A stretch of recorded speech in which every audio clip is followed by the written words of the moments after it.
All right, let's talk about something we all do every single day, work. But what does that even mean anymore in this crazy, hyper-connected digital age? Today, we're going to dive into a concept that kind of pulls back the curtain on our online lives. It's called immaterial labor.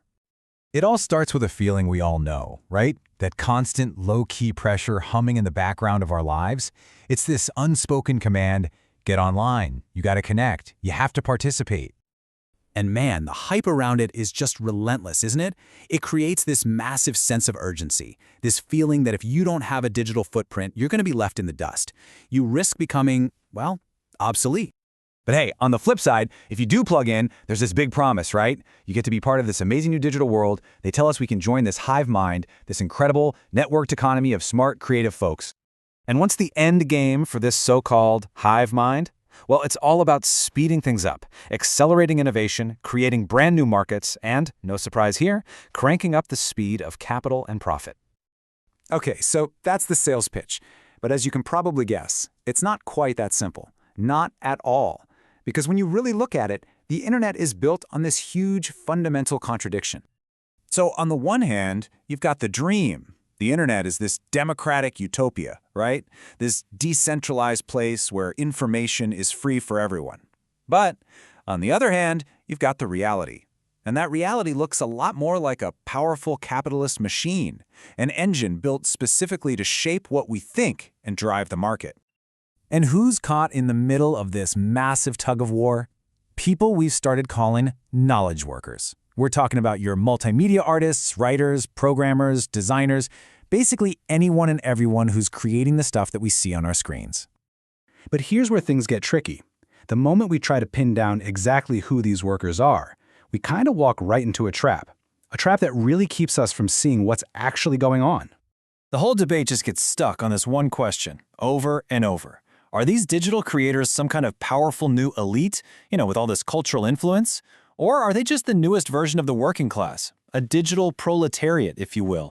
But honestly, framing it like that is a total dead end. This black and white either-or way of thinking just shoves everyone into a neat little box, and it completely misses the fluid, messy reality of how the digital economy actually works.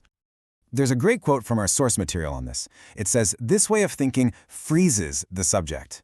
It's like trying to treat a person's class like it's a fixed element on the periodic table. And that's just not how culture and money and society work, right? Yeah, it's kind of like saying, oh, you were born as working class metal, but hey, if you get enough education, you can become middle class silicon. It's such a static way to look at things, and it just completely ignores the real dynamic flow of culture and knowledge and capital that actually defines our world. So what's the takeaway here? It's that we absolutely need a better framework. We need a totally new lens to understand this new kind of work. So if that old, rigid model of class is broken, what do we replace it with? How on earth are we supposed to make sense of all the value being created online, like every single second of every day? Well, the answer, according to the thinkers we're looking at today, lies in a concept called immaterial labor. So what exactly is that? Well, you can think of it as having two sides. First, you've got the informational stuff. The coding, the data crunching, the network management that actually builds our digital world. But then you've got the cultural side. And that's all the creative work that produces trends, that shapes public opinion, that basically defines what's cool. Everything from fashion and music all the way to memes.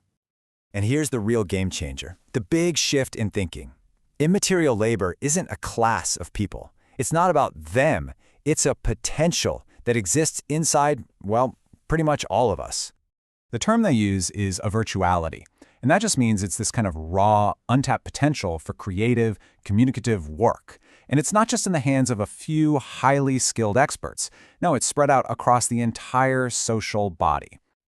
Okay, so here's how it works in practice. Step 1, this creative potential, this virtuality, exists in the general population. Step 2, big institutions like governments, they try to channel that potential, usually through education and job training. And then step 3, corporations swoop in to valorize it, which is really just a fancy word for capturing all that collective energy and figuring out a way to make a profit from it. And this is what leads to the huge fundamental imbalance of the digital economy.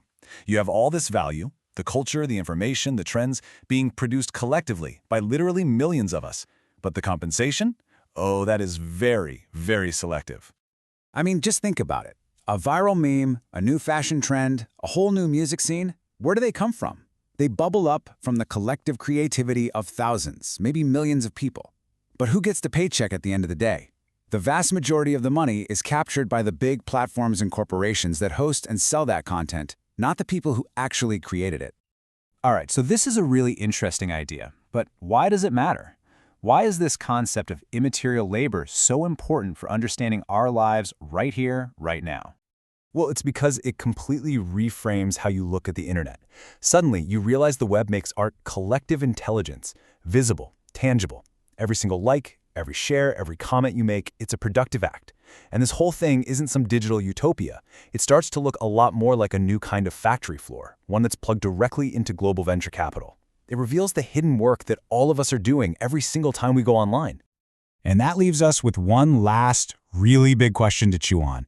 If our tastes, our posts, our relationships, even our mindless clicks, if all of that is a form of labor that creates real value, then who exactly is capturing it?